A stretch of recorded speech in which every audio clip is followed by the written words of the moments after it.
Good afternoon. You are in a session that is called where does open source seed fit in an IP-dominated industry?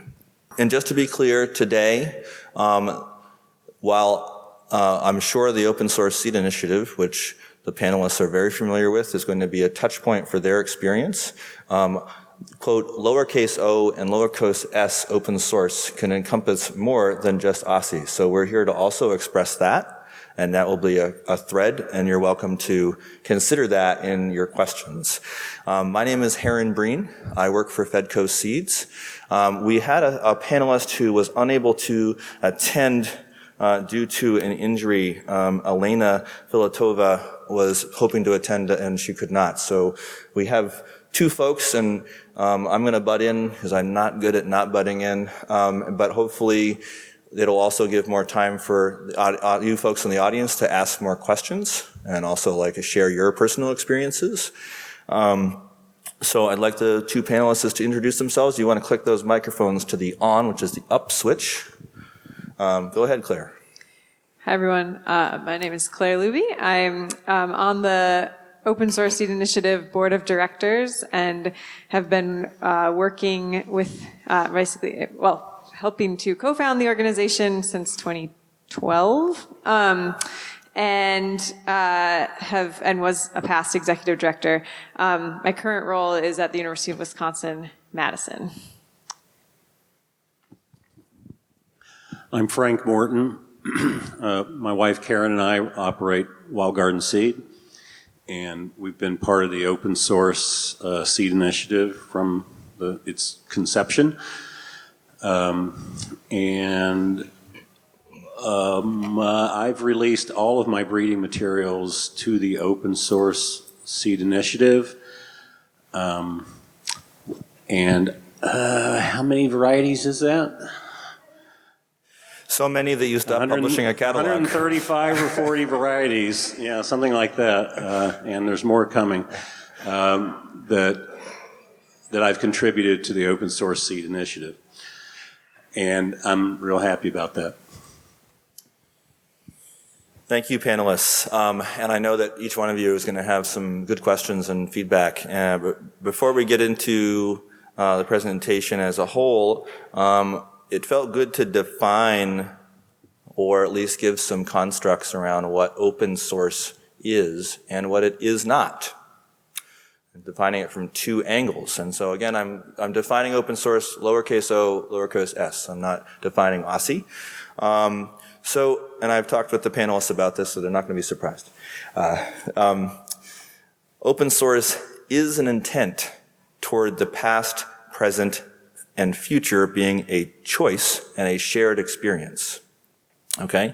It is an ethos that individual and group knowledge is derived from shared natural and nurture environment, i.e. genius is a shared and cultivated condition and not an exclusive club. It is an affirmation of personal agency that anyone can do this work. Open source seed/sharing attempts to remove a key barrier to personal agency by not restricting others from information or innate beginning. We do not own what came before, therefore we can't restrict your beginning. Open source is a way of exploring a different metric for the definition of economy, which one good definition of the word economy is careful management of available resources. Doing of the work is honored and supported, and work without common goal is valueless and probably detrimental. And open source is, at its best, evolving, not stagnant. What it is not a new idea.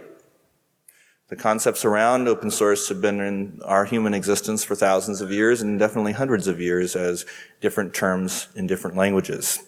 It is not always a mandate or law and is often best shared as a shared ethos, an understanding, or an oath. It is not a panacea to solve our financial and social injustices. Open source often contains and reflects the same foundational issues of the society or group that is participating in it. It is not always expressed, nor should it need to be respected as a formal, codified, professional construct. It is not necessarily democratic or inclusive, nor efficient, nor always functional. So these are the things that it is and it is not as an idea. There's more is and is not, but just some things to bear in mind as we're questioning this today or asking how it's working in the seed industry. So one of the things we wanted to do was I want to ask the panelists as well as our audience and myself to sort of name different models that come to mind of open source seed initiatives or seed that you've either experienced or know about or just think might be that. And I'd like to start with our panelists who have been working with this model. Okay, so I guess I'd just like to mention that there are open source seed initiatives popping up around the world in Argentina, Germany, India, and Kenya, and working together with those various initiatives, we've been working on developing a global open source seed framework. So that's, and all of those groups are sort of conceiving of open source and making open source work within their own contexts. So I think those are some examples of how this idea is coming up around the world. But there are certainly examples of open source or similar concepts in many other areas. I think many of us know of free and open source software, which was certainly a model for us with the Open Source Seed Initiative. Open source also can accompany invention. A personal example is the Winnow Wizard, invented by my friend and associate Mark Lutera. Essentially, he invented truly a better way to clean seeds, faster than most other seed cleaning equipment that's out there, and it's something you can build yourself. And Mark has put all the plans, all the construction plans, lists of materials, it's all online. And in fact, Mark told me he's recently rewritten the construction manual for building your own open source Winnow Wizard. And he said it's more pages than his PhD dissertation. So it's quite detailed. And you can build your own Winnow Wizard if you want to. It doesn't threaten Mark to have other people do that. And, doesn't threaten me that other people have a better way to clean seeds, an easier way to clean seeds. I think it's wonderful. In fact, Mark used some of my precepts about seed cleaning to design his machine. And that machine embodies everything I ever wanted in a seed machine. And why would I want to deny that to my seed growing community? Of course, we want to share. So open source is all about sharing, really. It's about sharing knowledge, sharing ability, and not trying to have economic advantage because you're the only one allowed to use these ideas. But we also see open source farm equipment is now online. I bet some of it is really good. I bet some of it's not. But for me, the whole concept of open source seed originated around the Linux system. And my kids introduced that to me when they were, first learning to use computers at age 9, 10. By the time my son was 13, he had built a website for our seed business with Linux. And he learned all about Linux, writing Linux code online from other people who told him how to do it. And this extensive Linux community that my son Taj was networking with, I swear, this is when he's 11 and 12 years old.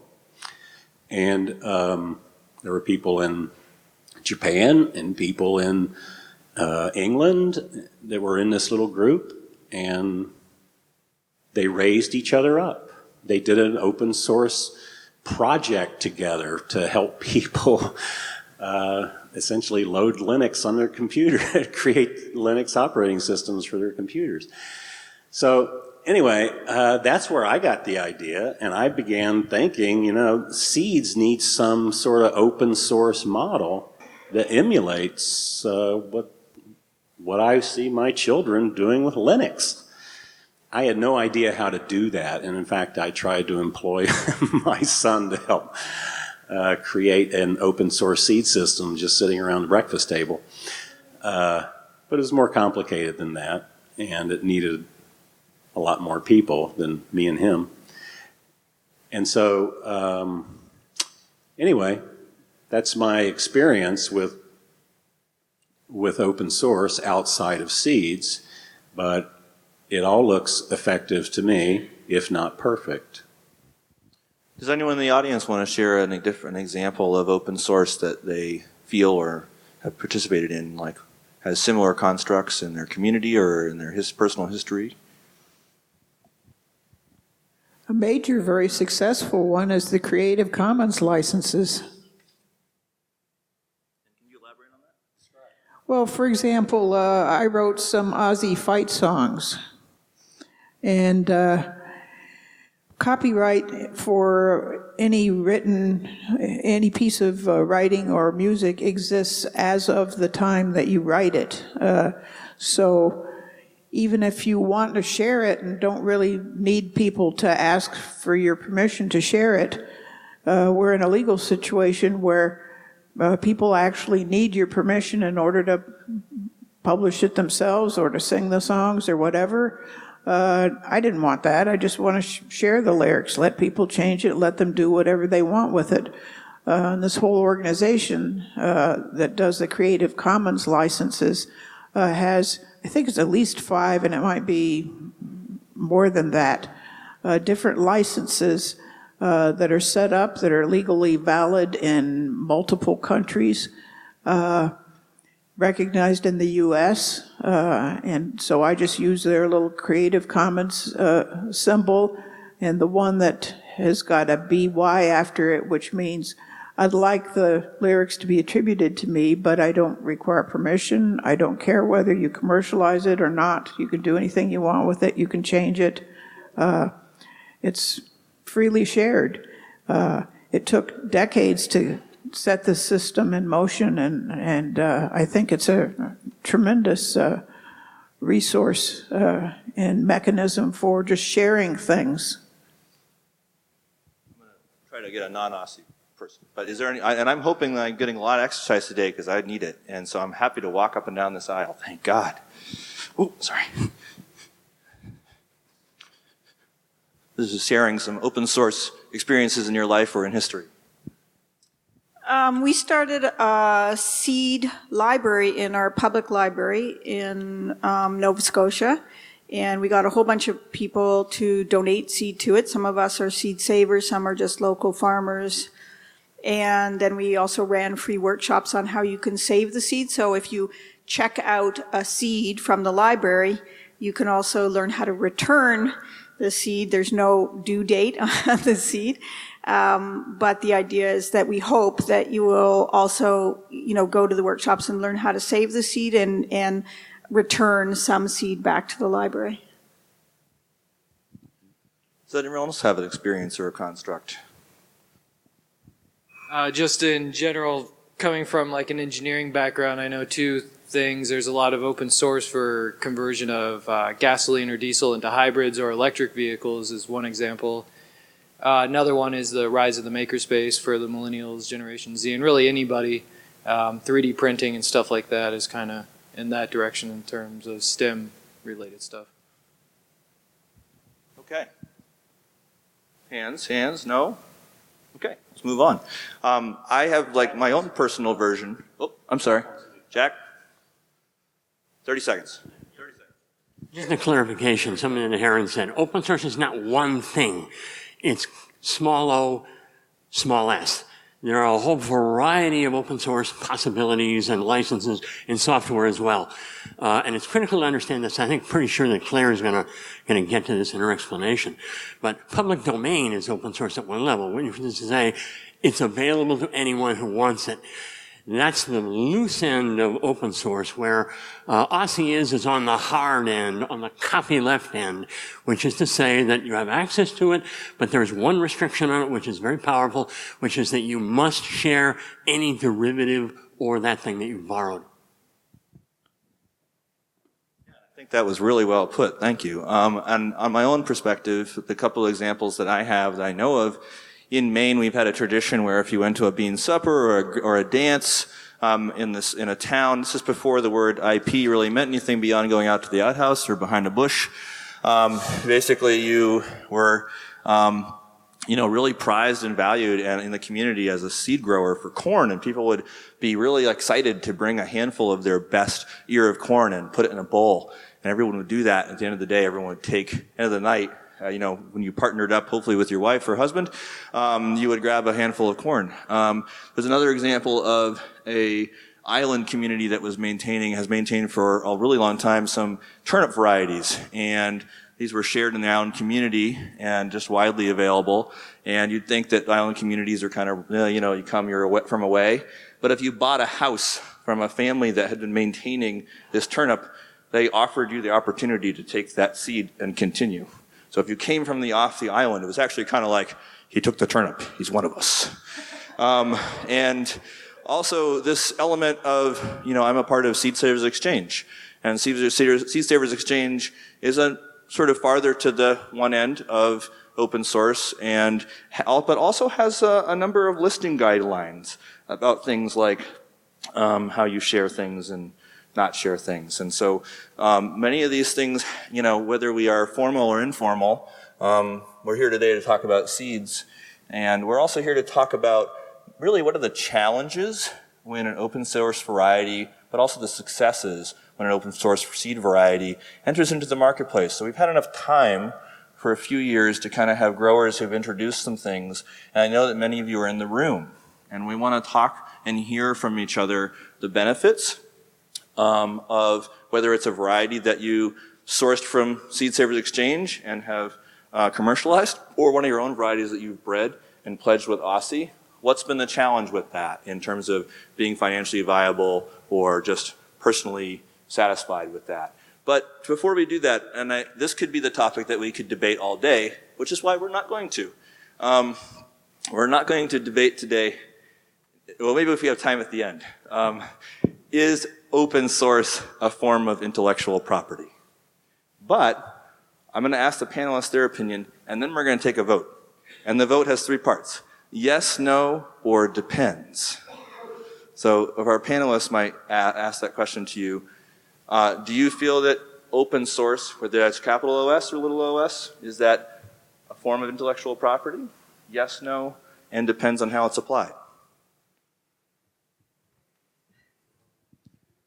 I think probably it depends on whether it's using these sort of formal intellectual property rights mechanisms or is more a shared understanding of how people are agreeing to behave within a system or network.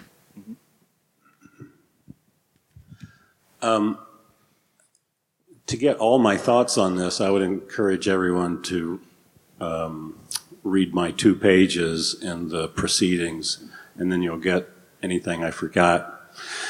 But yeah, I expressed the opinion. I think that OSSI actually is an intellectual property claim. I think the reason I think so is because when I put a seed into the OSSI system, I feel like I'm making a declaration by doing that. I am saying that this seed here is the product of my work, and I don't want anybody else to privatize it. To me, that's what the Aussie system does, is it is essentially making a record of prior art, as well as the breeder's intention of what should be done with that piece of art, the seed. So, I don't know, we can debate whether that makes it a part of intellectual property protection or not, but it sure sounds like it to me. I'm keeping others from keeping it from you. So, I feel like I'm making a claim. Fair enough. Is there anyone else, before we take a vote, who would like to express an opinion briefly on this concept? The legal standing of the Aussie Pledge is essentially the same as a bag tag agreement. It's based on contract law. If we don't think of it as a bag tag agreement, basically the whole thing falls apart. Is there someone up here with a hand? No? Oh, sorry. Andrew, apologize. I love this climbing thing. It's great. I sat up here just for you. I can see it as being understood as a form of intellectual property, but also it depends on how you define what intellectual property is. I think of intellectual property, the only true form that actually exists in the world is the contents of your mind that you have not shared, because that's your property.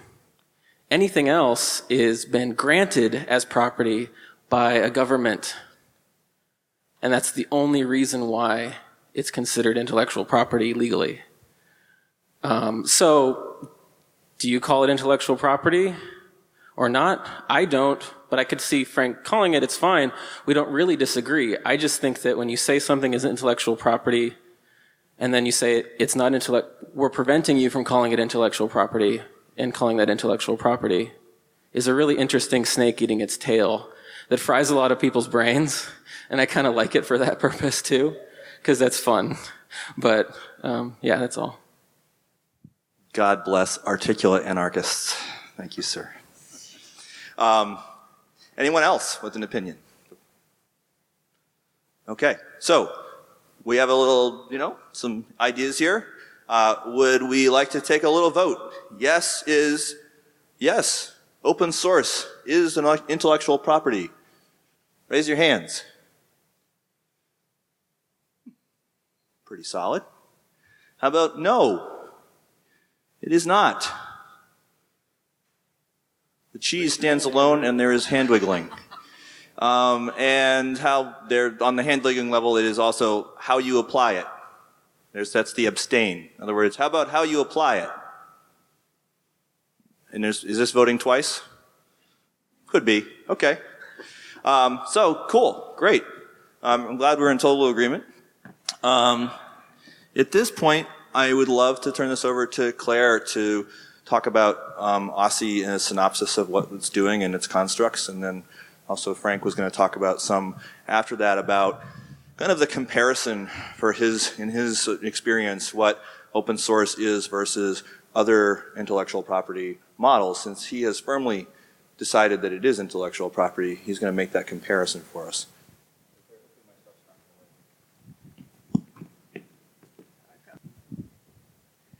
All right, hi everyone. So I am going to walk you through a brief explanation of how we have developed an open source system called the Open Source Seed Initiative. So again, this is one model that we have come up with. Protected commons, where everyone agrees on a certain or that basically the only restriction is that there be no further restrictions on a variety. And so there's this virality to open source that I think is a little different than public domain, the commons, or open access, where there's open access or ability to use seeds or work with seeds that are in that space, but you could also use those seeds, breed something new, and then actually prevent others from using that new variety that you've developed. And so the idea behind open source is that anyone would maintain those same freedoms to continue to work with an open source variety. So I think that's how we've been thinking about that. So it's developing a type of protected commons. So what is the Open Source Seed Initiative? We're a nonprofit. We have been around since 2014. And we have a release mechanism for new varieties, and maintain a database of those varieties. And we work with plant breeders and seed companies, who are either breeding new varieties, growing seed of those varieties, or selling those varieties. So we're working on developing this protected commons, as I mentioned. And I think we're also working to create a community of practice around open source seeds. So developing those norms around what is an open source variety from the perspective of the Open Source Seed Initiative. I think we're also working to foster decentralized plant breeding and seed enterprises. So working on getting more people breeding more varieties of more different types of seeds in more places, and figuring out how do we support that kind of work. So as I mentioned before, we took a lot of inspiration, as I think Frank mentioned as well, from free software and the development of the free and open source software movement. So seeds are different than software. Software has copyright. So when you write software code, you can get a formal protection in the form of copyright on your software code. And you can then attach a license to your code that follows that code everywhere, that says, you can do whatever you want with my software code as long as you don't prevent anyone else from having those same freedoms to do whatever they want with this code, or continue to iterate on that code. So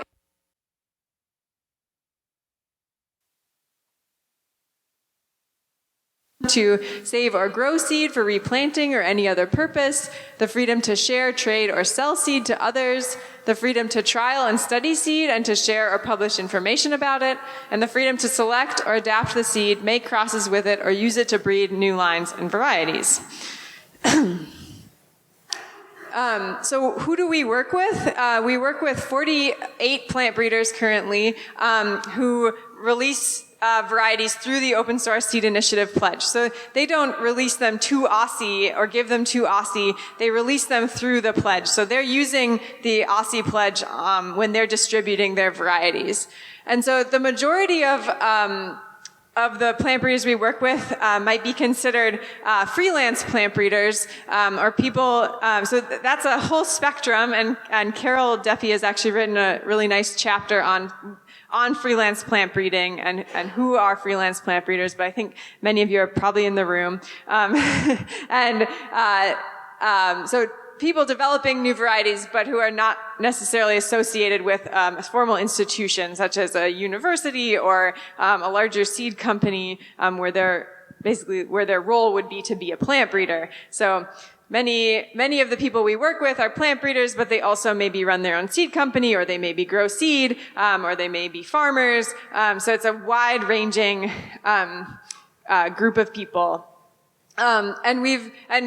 And they have released over 500 new varieties under the pledge. So again, I'd encourage you we'll be posting a copy of this chapter. So if you'd like to read more about freelance plant breeding, you can do that in Carol's new piece on that. We also work with 68 different seed companies. So some of those are the same people who are releasing varieties through the OSSI pledge. But basically, in order to become an OSSI seed company partner, you have to be selling at least one Aussie pledged variety.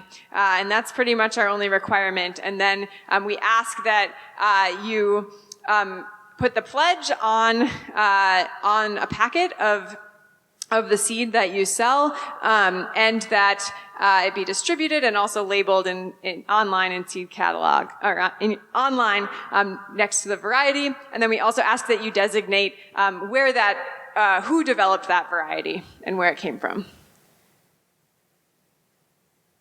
And then we are also building this database. So we have an online database of the over 500 Aussie pledged varieties that is searchable and people can look at and find. So in some ways, this is sort of a decentralized collection of all of these open source varieties where we're listing where those seeds are available and who the breeder is of that variety.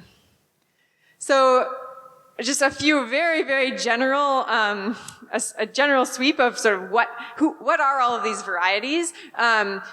The majority, over 90%, were bred for organic growing conditions. We have 16 plant families and 64 different crops that have been pledged, and the largest number of varieties of any single crop is actually the dwarf tomato category through the Dwarf Tomato Project, and then lettuce is the second highest number with 104 different lettuce varieties, many of them having been pledged by Frank. We also have a number of unique crops, and I think this is just worth pointing out. The majority are vegetable crops, but there's also amaranth, quinoa, calendula, sunchoke, orak, yacon, ulko, oca, and mashwa. So a number of different types of crops that aren't necessarily commonly worked with, and then, or at least in the U.S. And then all of the Aussie pledged varieties thus far have been open pollinated varieties, although it is possible to pledge a hybrid. You just have to make the parent lines known. So that has, so someone could pledge a hybrid variety if they wanted to. I think, and if some of you were in the session where Andrew presented yesterday, I think there's a challenge and an opportunity with this virality of the Aussie pledge, and that's tracking derivatives. So again, seed likes to spread around. Many people are working with seed. This presents an inherent challenge of tracking where that seed goes, who's working with it, and how it gets, and how it changes over time. So I think there's a challenge for Aussie in that, in tracking where that seed goes, and the idea is that all of those derivatives, whether that be of a specific variety or of a new variety that comes from an Aussie pledged seed, would be open source. And we've had some successes with that, but I think it is challenging to track where all of that seed goes, and I don't know that it's actually possible to ensure that every single seed would sort of would be continually encompassed in that open source system. So one example was, I'll give an example from myself.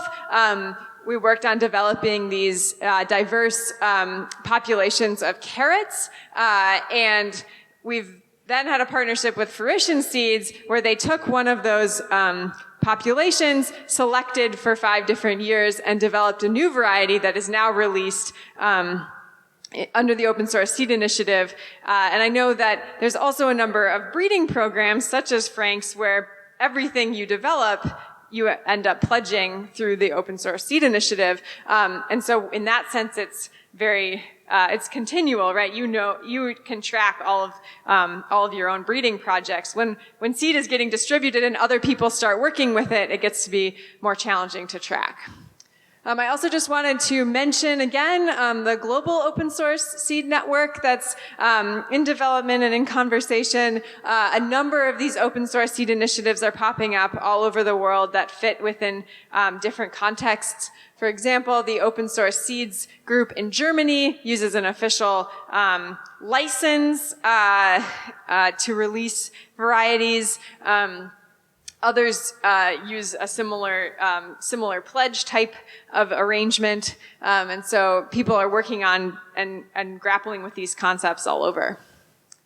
I also just wanted to mention just a plug for 2 projects quickly. We have an open source plant breeding forum. One of OSCE's goals is educational, and so this is moderated by Joseph Lofthouse and has 166 members, people talking about different plant breeding projects and either giving advice or asking questions. And then we also have our Free the Seed podcast, which is hosted by Rachel Holtengren, and details how different OSCE pledged varieties were bred. So it really goes into a lot of detail about how the breeder approached a breeding project, what they used, what varieties or seed they used, and how you breed different crops. And so I think that's a nice educational resource. And one more slide. If you'd like to learn more or just come chat with us about all of these different ideas, we're hosting a sort of coffee session tomorrow morning here. So, and yes, light breakfast. Folks, before we switch to Frank, thank you very much. Before we switch to Frank, I neglected to tell you all that this conversation is being recorded. If you have any experience in international espionage or the mafia, the goal is actually to speak in a very high-pitched voice because that fractures the tones if you don't want to be identified. So it's either don't speak in a funny voice, but part of the reason we're doing that is because we can hear from folks the challenges and successes and make this conversation a little more lively than kind of someone constantly scribing.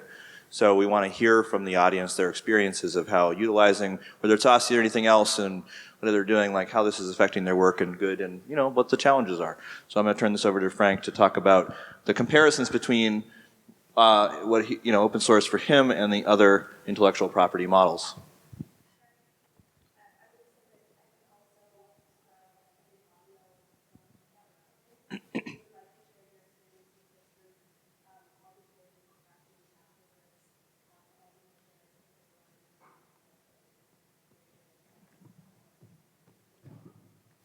You ruined my funny, high-talking voice thing.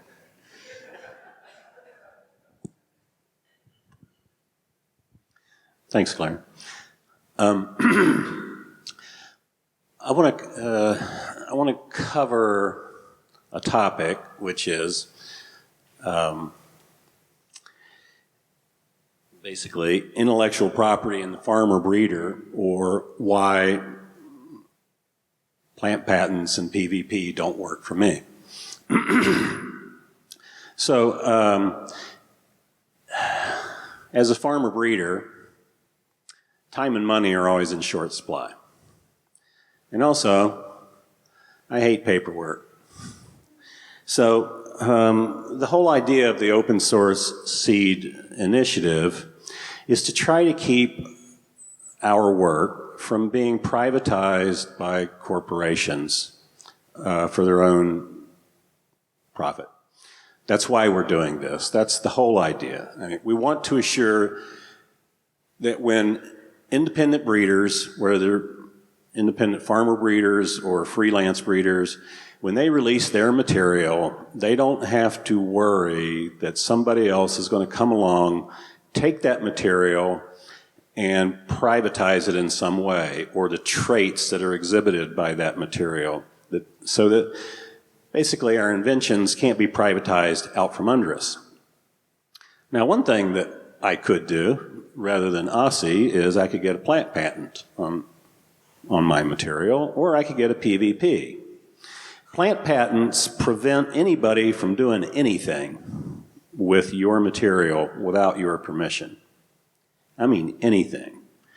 You can't even put a Salanova lettuce in a comparative lettuce trial without the permission of the owner. You cannot report on the comparison of growth between a Salanova lettuce and my lettuce, because that would be a violation of the Salanova patent. So that's how restrictive that can be. And what OSCE is trying to do is keep this seed available for everyone to use into the future, starting now, not waiting 20 years for the patent to go away. The way, most of us independent breeders, farmer breeders, freelance breeders, we do what we do for passion. It's what we like to do. We're not doing it for the money, really. Although most of us would like to get paid for our work. If we could, that's a tricky proposition. But anyway, I don't expect to get paid to be a breeder. I expect to sell seeds, and the proceeds from those seeds buy me time to do plant breeding. Currently, basically, I'm hoping to sell a lot of flower seeds so that I can keep breeding peppers and quinoa and lettuce. So that is my finance. That's how I underwrite my plant breeding, is by being a seed grower, not by being a seed breeder. I wish I could get paid to be a plant breeder. I haven't found anybody who wants to pay me yet. Okay, so independent breeders of the farmer kind, we never have enough time and we never have enough money, period. So we certainly don't have $10,000, $20,000 for a plant patent and maybe 5 years to go through the whole process to patent something. A PVP costs $2,000, $3,000, maybe $6,000 to do, and it could delay your release for a few years. What I want to do is breed and release as fast as possible. In fact, I'm kind of famous for releasing things before they're done. And that is, in fact, to allow other people to participate in my breeding projects. Ivory Silo Bill Braun, recently told me that he's been using some of my peppers in New England and has, using my material from the West Coast as a basis to create a variety for the East Coast. So he's taken my material that still has sufficient variability in it and reselecting it in a new place. That's exactly what I want to happen. Exactly. If I was trying to get a PVP on that pepper, it'd have to go through a USDA licensing process, and they may decide that this pepper is not uniform enough to receive a PVP. So I might be denied a PVP after going through the expense of trying to get one. Well, I don't want to do that. That's a waste of time. I don't want to waste my time. So the intellectual property system as it exists actually exists so that corporations or entities, universities that have some financial interest in the outcome of a breeding program can recoup the cost of the breeding program and make a profit. And for those institutions and corporations that have lawyers, staff, advertising programs, contracts with their vendors to promote the seeds, that all works fine for them. Works fine for them. They can spread those costs out and have a lot of people doing it, and the breeder can keep doing his breeding work and never think about, the whole ins and outs and expense of getting a PVP or a patent. It doesn't work for me. It just doesn't work. The great value of the Aussie system from the farmer breeder, freelance breeder point of view is very little paperwork, no expense. You can do it right away. The seed doesn't even have to be uniform. You can get a PVP on a population or apparently on a hybrid. You can get an Aussie sticker for that. I'm not sure you can get a PVP on a hybrid. You can or cannot? Okay. But basically the upshot is all this stuff does not work for me. And the beauty of the Aussie system is it works for me fine. It doesn't encumber me. So, and while I don't employ PvP,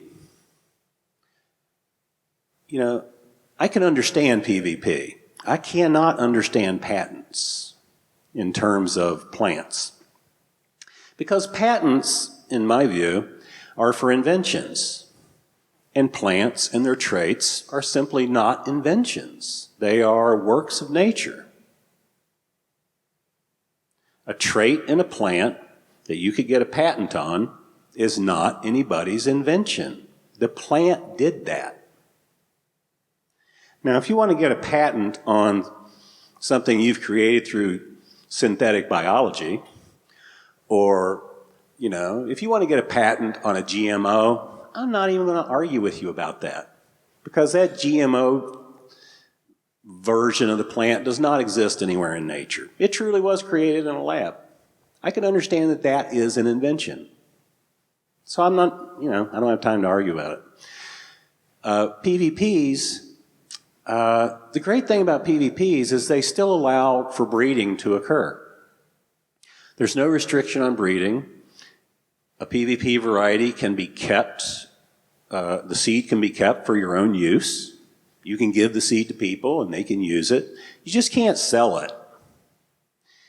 To me, a PVP is like a copyright.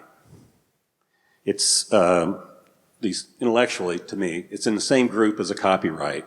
And because I've grown up in this society, I understand copyrights. You write something, it's yours. You put a circle seed on it, circle C. Doesn't cost you anything to do it. It happens immediately. That's great. If only a PVP was like that, then I could use a PVP. But a PVP actually costs money and takes time.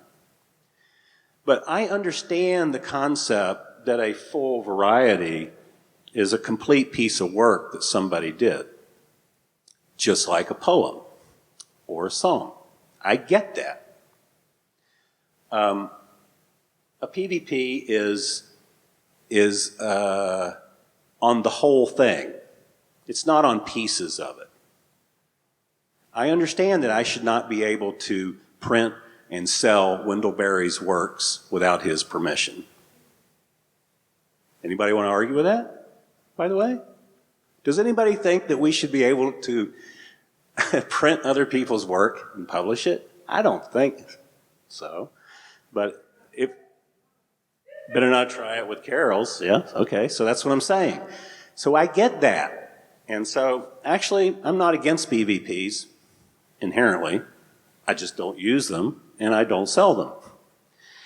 So presently, I think that Aussie is the only form of intellectual property protection that I know of that works for me and for people who are doing this in a freelance way, who don't have a lot of money, don't have lawyers, etc. And the great blessing of Aussie is really how convenient it is.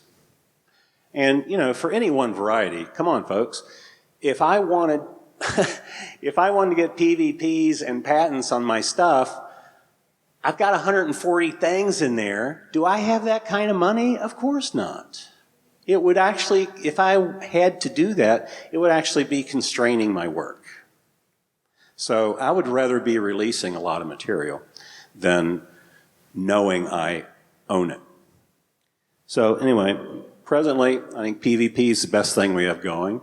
What I really believe is that patents should not be allowed on living things. That's what I really believe. Because they're not inventions. And if you find a mutation in a plant that has never been seen before, you didn't invent it, you discovered it. It's like discovering the moons around Jupiter. You don't own those. You could discover them, you don't own them, you can't patent them. And I think that's how genes are. We don't invent them. So it's pretty straightforward for me. Thank you, Frank.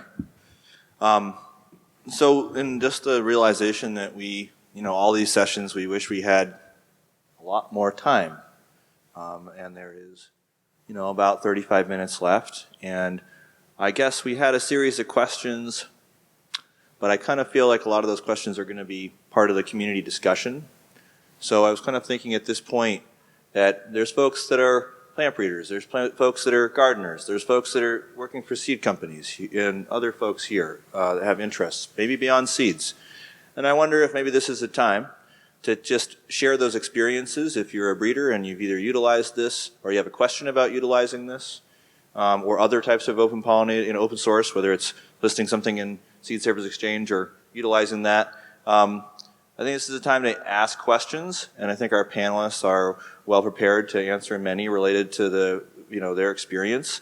If you've already spoken, I may try to seek out some other folks who haven't spoken yet, and then circle back to you, just in case if earlier we kind of just want to get some lesser voices in the mix. So I'm wondering if anyone has, to start off, does anyone have any questions for Frank or Claire about either their perspective or the particular elements of Aussie? Hi, thanks. I have a couple questions. I'm wondering if you can talk to trademarking. I see trademarking in the seed catalogs versus registered, the R circle, and where that fits in with the OSI pledge. We try to primarily grow OSI seeds on our farm, but I'm also curious if has the OSI seed pledge been challenged in any way in a court? Is it enforceable? Just curious if there's any experience with that. To answer the second question first, no, we have not. It has not been challenged in court. We have talked with several lawyers who think that it could stand up, but it hasn't been challenged, and that hasn't been sort of one of our main focus points at this point. And in terms of your first question, can you prompt it again? Trademarks, right? Trademarks. So you cannot get a trademark on a variety specifically. It has to be on a brand. And so there are a lot of examples of this in the apple industry where there are basically brands of apples that are trademarked, but then there's a separate variety. And so any apple that meets the requirements of the trademark can be sold under the brand name. But if it doesn't meet those requirements, quality requirements are usually a lot of the specifications, then it has to be sold under the variety name. And so we are actually working on this right now in terms of whether you could have an open source or an Aussie pledged variety that could, where the product, the food, or could be sold as under a trademarked name. So.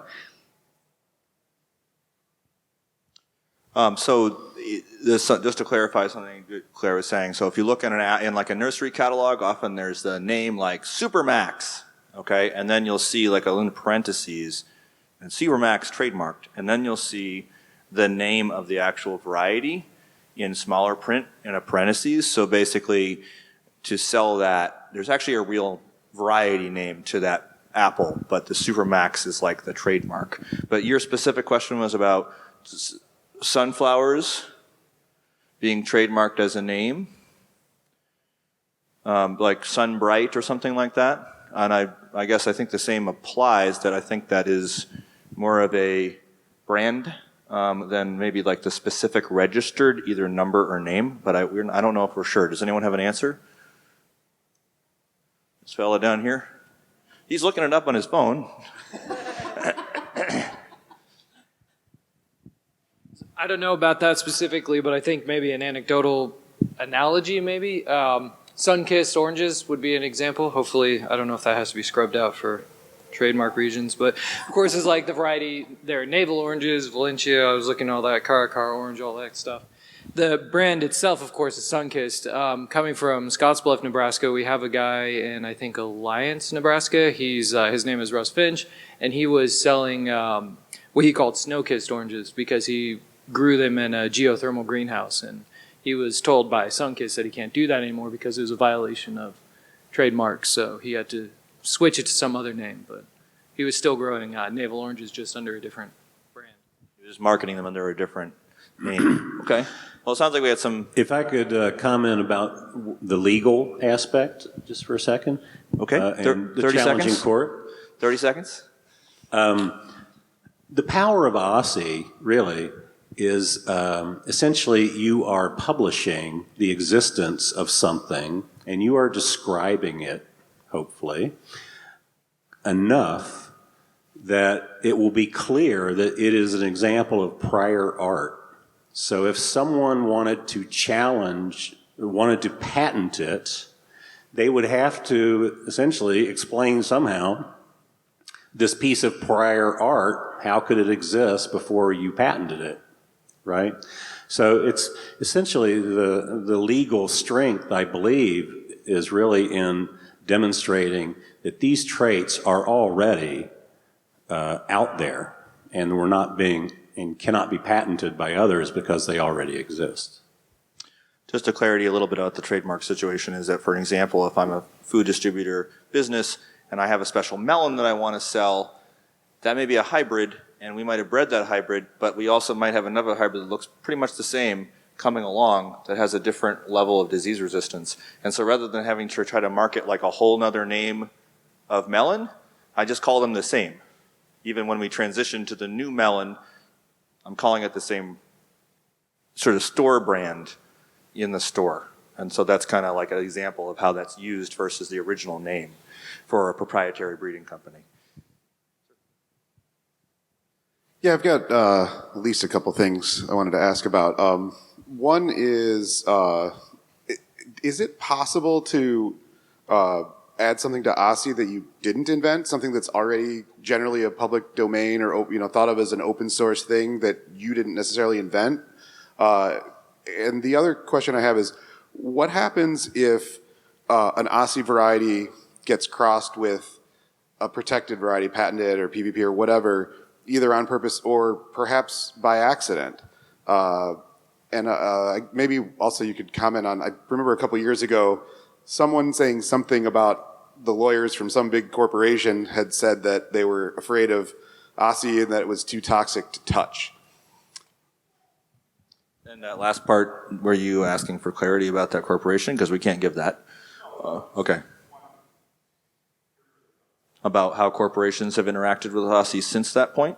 Okay, good enough. So the question is inadvertent crosses between protected varieties and possibly how corporations might be seeing it today? So yes, there was a paper that was published that talked about how OSSI was sort of too toxic to touch in that that was referring to the virality piece. So that basically they were not interested in touching or using any OSSI pledged varieties because anything that they then crossed it with, there would be issues with that, with any derivatives being open source. And so we really haven't had other interactions that have said other things past that point. So derivatives are open source. I think it would probably depend a lot on the situation, exactly what happened in that case. 30 seconds clarity, Carol? Yeah, I'm chair of the Variety Review Committee, so we consider these kind of issues. If you have crossed a patented variety without the permission of the patent holder, you're in violation right there. If you cross it to an OSSI pledged variety, you can't have any restrictions on that material. And if you've got a patented variety, you can't not restrict the material. So it's not real obvious why anyone would do that. With respect to registration, We are working on the final language on it, but we think that it's consistent with Aussie pledge varieties, that they can be trademarked as long as the trademark is a separate name from the variety name. I'd like to take one more question, and then I'd like to ask that maybe a breeder might, or people who are involved in an open source system, besides the folks that have already spoken, maybe share how this has either benefited or what maybe the challenges might have been for them, either in the process or in marketing, or whether they're making money opposed to any other variety that they're offering. But I want to take a question first. Yeah, I'm coming from Europe, where it's quite different because we have to get the plant released that we're allowed to sell it. So we have to do the DUS testing, whatever the way is, so we can't avoid that. And we are actually heavily discussing this among organic breeders, the same question that Monsanto has, because for Europe, we're not used to do the patents. They're not just coming in with the big seed companies, but we're totally against the patent system. And I think there should not be any patent of any traits and so on. But what for us, it's a very high value is the breeder's privilege to use whatever is released to make own crosses and then also get protection on it, because sometimes you also need return of investment. And if you're a serial breeder, you're not selling the seed, but you're giving it to somebody else who produces the seed and he earns money with the seed. And for us, a derivative is not the progeny of a cross, but it's something that is very similar, like a back cross that had maybe one improved trait.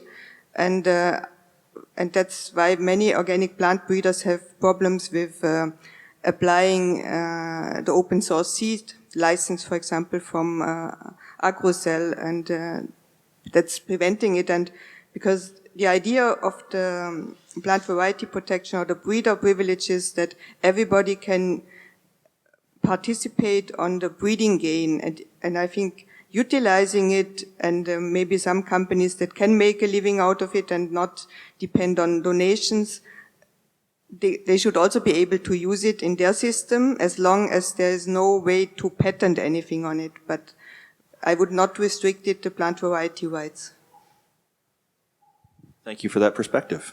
I'm wondering if someone who is an Aussie or other open source user who is either commercialized or bred varieties would like to speak to their experience.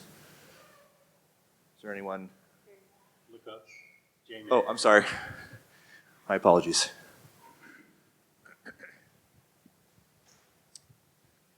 I'm from the seed company perspective, and I've worked for the last 16 years in packet sales to home gardeners, and our experience has been, both when I was with Bountiful Gardens and with my own new company, Quail Seeds, has been that there's at a conference like this, we're talking to people who know and understand these plant concepts, but the general public generally does not, and they're frightened. And they want to, they've heard, they know that what they don't want is GMOs. They know that what they don't want is some corporate, not the entire public, but there's a large segment of people who want to avoid corporate, proprietary, scary sounding, done in the lab kind of things that's maybe not real clear in their minds what the terms mean or exactly what to look for. And as a result, what people say 10 years ago, what we were hearing was, I don't want anything that's not an old heirloom.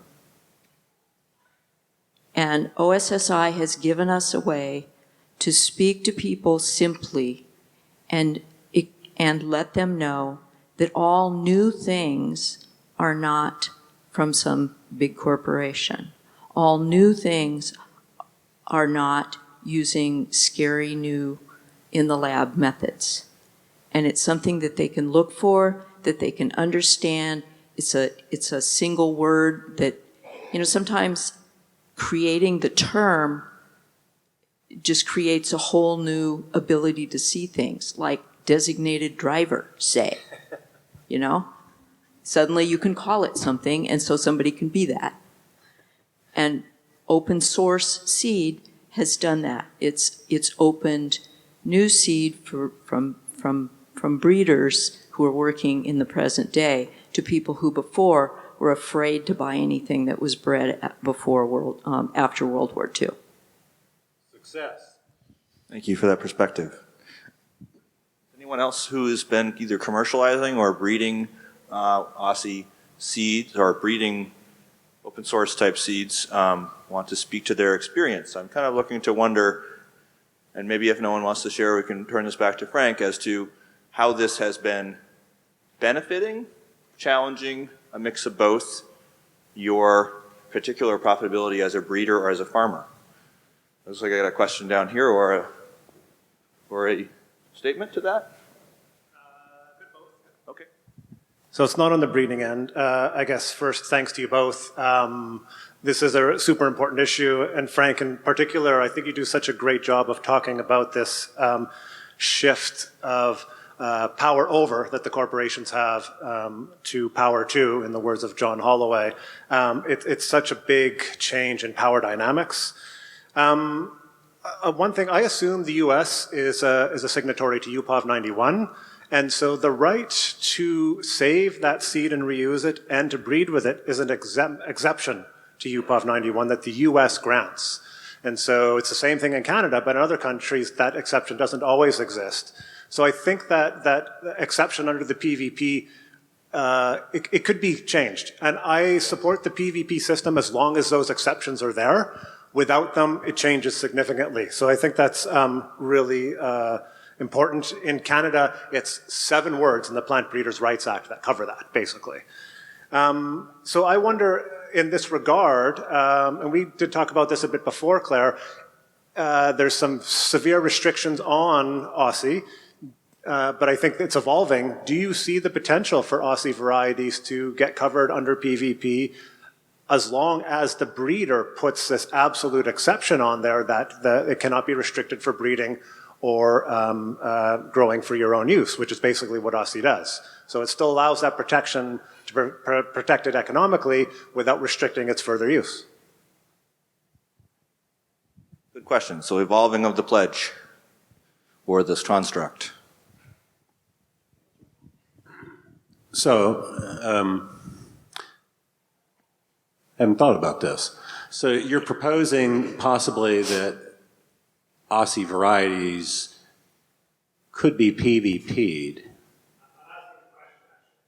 Okay, I don't think so. I don't think so because Aussie allows you to use the seed in any way whatsoever, including to grow a big patch of it and put it in a catalog and sell it. And that's specifically what PVP does not allow without the permission of the breeder. So I wouldn't think that I wouldn't think that would be compatible with Aussie.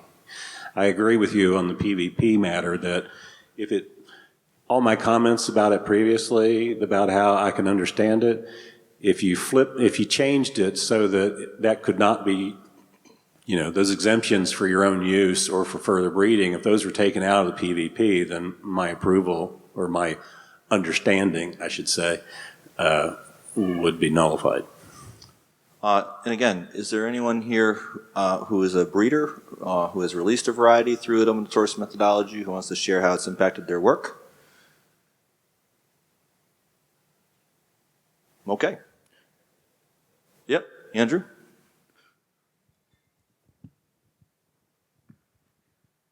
I specifically like Aussie because it pretty much says that you need to open this variety up. It doesn't say you can't ask for voluntary honorariums for your plant breeding, but it says you can't require that. And that's why I like saying to people, you can grow this out and produce as much seed of it as you want, and screw me over if you feel like it. I'm not going to be your friend afterwards, but I think people should we should treat people like adults and let them do that. And then we can have conversations.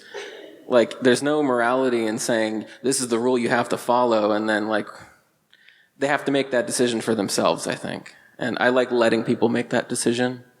And I like also letting seeds be more of a gift in the community. I know everyone might not believe that, but that's something that I like Aussie for.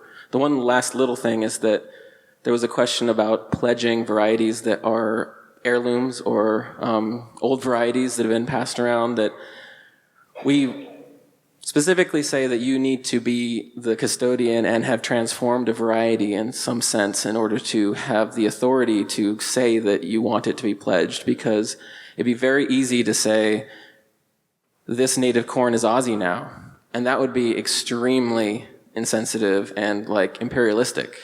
So the line that we draw is you need to have been the custodian and have done some significant transformations in order to even start the process. That's right, and I think that's really important. And my catalog has lots of varieties in it that are not Aussie varieties because I didn't have anything to do with creating them. And if somebody gives me seed and I end up putting it in my catalog, I would never put an Aussie designation on that because it's not my right to do so. I mean, I didn't create it. I mean, I didn't do any work on it. So, yes, exactly so. And the same with native plants. You can't put an Aussie sticker on a native species because you don't have anything to do with it. It's not yours to do that with. Well, we've got about 6 or 7 minutes left. I'd like to take one more question or one more breeder sharing, or I'd like to turn it back to the panel to talk a little bit, Frank, maybe about your experience. Okay? Another. Well, is there another person besides yourself that has their hand up? I just want to double check. Okay, 1 30-second thing. I just wanted to add a little bit, amplify a little bit what Frank said about prior art. It's a legal term in patent law that means that something existed before. And an example that I'm familiar with is in fish processing. Someone started to use a sharp blade sliding down a track to behead halibut, and was applied for a patent, and was told that no, that was used in the French Revolution to take aristocrats' heads off. So prior art does not need to be a prior patent. It's just that something is known to have existed and documented before the patent was applied for. I wondered, Frank, if you might take a moment to share on all these different varieties that you've offered. Some are more popular than others. How has, since listing with Aussie, has that increased the sales of particular varieties, or have you weaned away from certain varieties, as maybe some might actually do, that aren't profitable? How would you say this has impacted your viability as a breeder or as a farmer?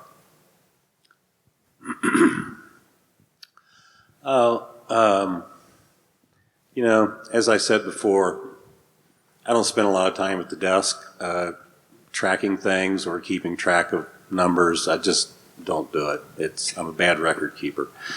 So I don't know whether putting, an Aussie designation on any particular variety helps sell it. I do know some people specifically go shopping for Aussie varieties, so I would assume that, that must help in some way if I've got a catalog full of them. But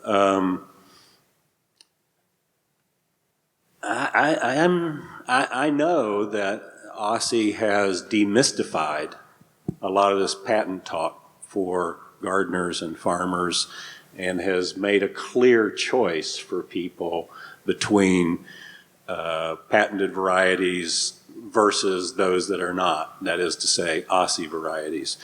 And for the people that understand the threat of the patent system to the free movement of seed, I think it must be very attractive. The Aussie designation must be very attractive. I suspect that Andrew or, other seed company owners, operators in here would have a better idea than I do about what happened in their catalogs when they, started putting Aussie varieties in there or designating them. Maybe, maybe somebody else knows whether Aussie helps sell seeds. I don't know that. I didn't get involved with open source seed to sell more seed. Actually, I think what sells more seed in this light is just being an independent plant breeder. If I'm coming up with new varieties, everybody wants something new.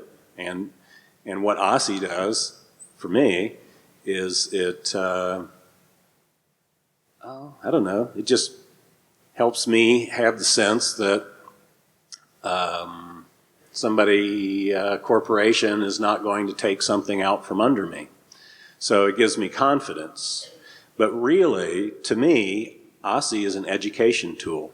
And in my mind, in my catalog, what I like about Aussie is when people look at that, then it makes them say, well, what's this about? And it makes them dig in a little bit to this concept of seed ownership versus free seed, which maybe a lot of people never thought about until they saw an Aussie designated variety in a catalog. So, for me, it's not about selling more seed. It's about educating seed buyers about where their seed comes from and what, who's controlling the seed. I want the seed buying public to think about that.